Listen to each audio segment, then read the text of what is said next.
Қайырлы күн достар, бүгін өте дәмді тауық етінен жасалған пицца дайындаймыз. Менің арнама тіркеліп қоңыраушаны басуды ұмытпаңыздар. Келесі видеода 4 түрлі ерекше нанның рецебімен бөлісетін боламын.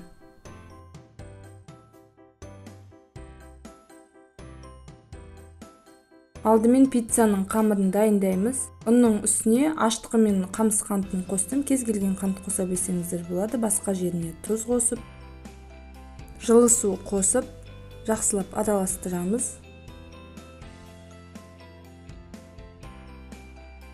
Оған зәйтүн майын қосып, жақсылап қамыр илейміз.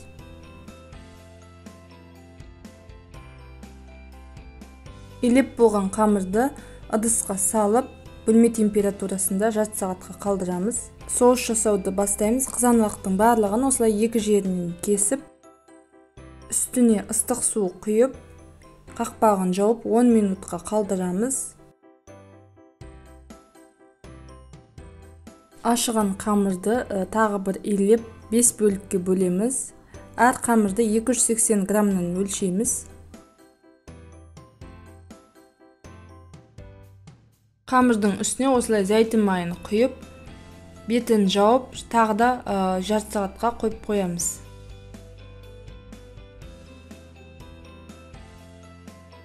Он минуттай тұрған қызанақтың суын төгіп, қабығын ашимыз. Өте оңай ашылады осылай.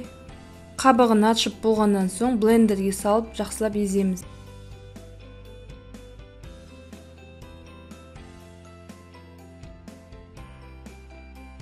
Қызып тұрған табаға зәйтүн майын құйып, ұсақталған сарымсақты салып, қуырып аламыз. Үстіне езілген қызанақты, тұз, орегано және тәтті паприканы салып, жақсылап араластырамыз. Мен осындай весовой орегано мен тәтті паприка қолданамын. Қақпағын ашып қойып, осылай суы тартылғанша соусты қайнатамыз. Тауық етін маринаттаймыз. Оған тәтті паприка, тұз, ұсақталған сарымсақты қосып, үстіне зәйтүн майын құйып, араластырып, жарты сағатқа маринаттап қойып қоямыз. Маринаттап болғасын қызып тұрған пеште 170-180 градуста 30 минуттай пісіріп аламыз. Пиццаның қамырын жақсылап жаямыз. Шетін осылай қалауыңыз бойынша әсемдесеңіздер болады. 3 ас қасық соусты жағып, ірімшік себеміз. Ірімшіктің қолдан келгенше моцарелла түрін қолданыңыздар, болмаса коммосормен алмастырса болады. Бетіне бағанағы маринаттап пісірген тауық етімізді ұсақтап турап қойып шығамыз. Шикі саңырауқұлақты осылай бетіне турап қойып, бетіне тағы да ірімшік сеуіп, 220 градуста 8-9 минуттай пісіріп аламыз. Пеш міндетті түрде қызып тұрған болуы керек.